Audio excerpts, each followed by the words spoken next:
National independent school alliance NISA के राष्ट्रीय अध्यक्ष और federation of private schools welfare association Haryana के प्रदेश अध्यक्ष डॉक्टर कुलभूषण शर्मा और फेडरेशन के कुरुक्षेत्र पदाधिकारियों ने आज कुरुक्षेत्र में एक प्रेस वार्ता में ऐलान किया कि जिले के निजी स्कूल संचालक स्थायी मान्यता रिव्यू का फॉर्म नहीं भरेंगे।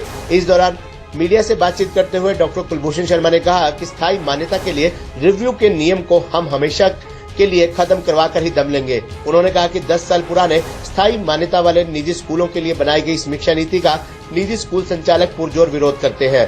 निजी स्कूलों के लिए दमनकारी स्थायी मान्यता का रिव्यू सिस्टम हमेशा के लिए खत्म होना चाहिए। डॉक्टर कुलभूषण शर्मा ने मीडिया के समक्ष कहा कि हम शिक्षाविद हैं। हमारा उद्देश्य समाज के अंतिम छोर के बच्चों को शिक्षित करना है। शिक्षा के क्षेत्र में निजी स्कूलों का योगदान बेहद महत्वपूर्ण है। हम शिक्षा के क्षेत्र में अपना योगदान देने को तत्पर है। दूसरी तरफ हरियाणा शिक्षा विभाग ने 10 वर्ष पुराने मान्यता प्राप्त स्कूलों के रिव्यू संबंधी लेटर जारी किया है, जो कि शिक्षण व्यवस्था में बाधा उत्पन्न करने वाला कदम है। उन्होंने कहा कि हम रिव्यू की पेचीदगी का विरोध कर रहे हैं।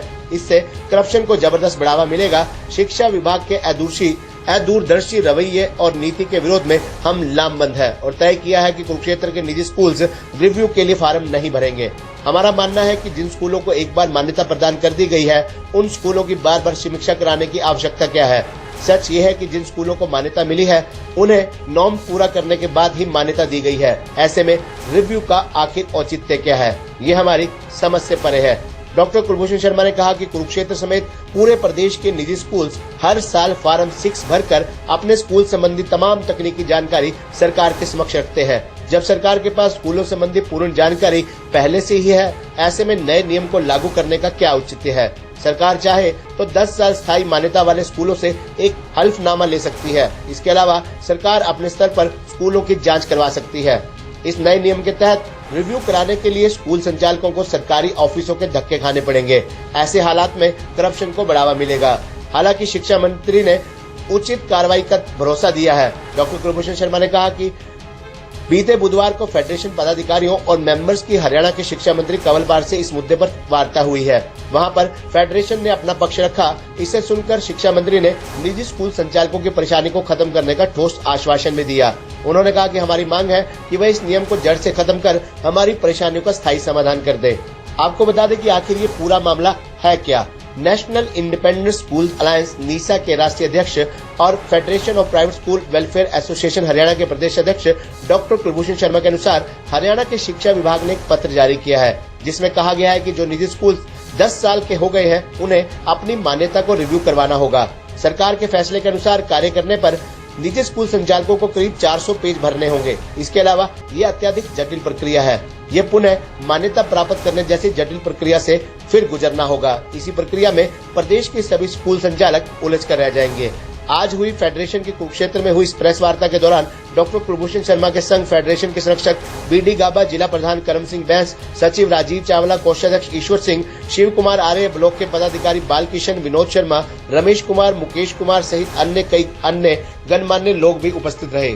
पिछला जो बैठक आयोजित की गई है फेडरेशन ऑफ प्राइवेट स्कूल्स की, क्या विषय है इसमें? देखो, विषय है जो शिक्षा के अंदर अभी शिक्षा विभाग द्वारा एक पत्र जारी हुआ है कि 10 साल से पूर्व के सभी स्कूलों को रिव्यू करना है। ये जो रिव्यू का लेटर है, इसका हम विरोध कर रहे हैं, क्योंकि ये जो स्कूल हैं ये वर्षों से नहीं दशकों से चल रहे हैं। 20 वर्ष से 30 वर्ष से स्कूल चल रहे हैं, तो इसी समय इनको रिव्यू करने की क्या आवश्यकता पड़ी। और दूसरा, जब स्कूल मान्यता लेता है तो वो परमानेंट मान्यता लेता है। परमानेंट का मतलब है स्थायी। अब जो रिव्यू की शर्तें लगाई जा रही हैं वो लगभग ऐसी शर्तें हैं कि पुनर्मान्यता वाला मामला बनता है। पहले ही सरकार से जो पुराने मान्यता के मामले हैं अभी तक लटके हुए हैं। जैसे अभी आपने देखा होगा कुछ गैर मान्यता प्राप्त स्कूलों के मामले आ रहे हैं कि एसपीज को आदेश दिए जा रहे हैं कि इन स्कूलों को बंद कराया जाए। और उसी प्रकार जो अस्थायी मान्यता वाले जो 2003 से मामले लटके हुए थे, मैंने ही मुख्यमंत्री जी के साथ वार्तालाप करके, और अधिकारी और शिक्षा मंत्री भी उसमें सभी उपस्थित थे, शिक्षा मंत्री जी ने करवाई थी ये वार्ता, जिसमें 2 साल का समय उनको भी दिया गया। और अब जो सबसे मजबूत जिन्होंने नियम पूरे कर मान्यता ली हुई है, बड़ी बड़ी बिल्डिंग्स बनाकर मान्यता ली है, उनको भी कहा जा रहा है कि आप पुनर्मान्यता लें। तो ये मिनिमम गवर्नमेंट और मैक्सिमम गवर्नेंस के टोटली खिलाफ है, जीरो टॉलरेंस पॉलिसी के बिल्कुल खिलाफ है, क्योंकि इससे लाल फीताशाही को बढ़ावा मिलेगा, भ्रष्टाचार को बढ़ावा मिलेगा। और दूसरा, हमारे माननीय मुख्यमंत्री जी का एक नारा है, हरियाणा सरकार का नारा है, हरियाणा एक हरियाणवी एक, सभी के साथ समान व्यवहार का भी नारा है। तो मैं ये पूछना चाहता हूँ विभाग से और अपने माननीय मुख्यमंत्री जी से भी पूछना चाहता हूँ कि ये रिन्यू सिर्फ प्राइवेट स्कूल का ही क्यों, सरकारी स्कूलों का रिन्यू क्यों नहीं? अगर रिव्यू करना है या रिन्यू करना है, जो भी आप करना चाहते हैं, या कई हमारे सीबीएसई के स्कूलों को ये कहा जा रहा है कि आप पुनर्मान्यता लें, वो एनओसी लेकर जो है एफिलेट हुए हैं शिक्षा सीबीएसई से, तो उनको भी कहा जा रहा है पुनर्मान्यता लें। तो सरकारी स्कूलों को जो है मान्यता के चरण से क्यों नहीं गुजरने को कहा जाता, उनको भी रिव्यू क्यों नहीं करने को कहा जाता? रिव्यू दोनों पर है, सीबीएसई और हरियाणा बोर्ड के, या सिर्फ हरियाणा बोर्ड के स्कूलों पर है? दोनों पर है। आईसीएसई पे, प्राइवेट पे है, सरकारी पे क्यों नहीं? या तो सरकार कह दे कि ये सरकारी स्कूल तो हमारे हैं भाई, ये जैसे मर्जी चले, इनके कमरे पूरे हो या ना हो, इनमें फायर सेफ्टी हो या ना हो, इनके अंदर हाइजेनिक कंडीशन हो या ना हो, चलेंगे, इनके अंदर रैंप हो या ना हो, ये चलेंगे। इनका ना रिव्यू होगा, ना रिन्यू होगा, ना इनकी मान्यता होगी। जब चाहे इनको अपग्रेड कर सकते हैं, जब चाहे इनके साथ जैसा मर्जी एक बढ़िया व्यवहार किया जा सकता है। सिर्फ प्राइवेट स्कूलों को ही चेक किया जाएगा और इनको ही रिव्यू किया जाएगा। फेडरेशन की मुख्य मांग क्या है सरकार से? हमारी सरकार से एक मुख्य मांग है कि 20-30 सालों से जब ये प्रणाली नहीं हुई, और ये प्रणाली है भी दोषपूर्ण, स्थायी मान्यता का मतलब क्या होता है कि उसको परमानेंट दे दी गई।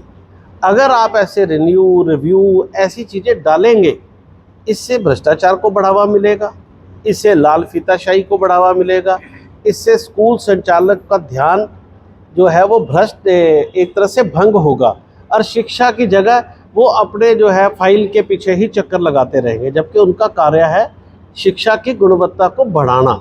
शिक्षा मंत्री से या मुख्यमंत्री से बातचीत हुई है इस नाराजगी को लेकर? शिक्षा मंत्री जी से हमारी बात हुई है, उन्होंने बड़ी सकारात्मक तरीके से इस बात को सुना और महसूस भी किया। उन्होंने कहा, उनका वीडियो भी जारी हुआ है कि 20 साल से ऐसा जब कभी नहीं हुआ तो अब भी नहीं होना चाहिए, और वो भी अब जब इलेक्शन का दौर आ गया तो इस तरह का पत्र निकालने का मतलब क्या है? अनावश्यक रूप में प्राइवेट स्कूलों को तंग करने का मतलब क्या है? नाम खबरनामा हरियाणा के लिए डॉक्टर राजेश वधवा की रिपोर्ट।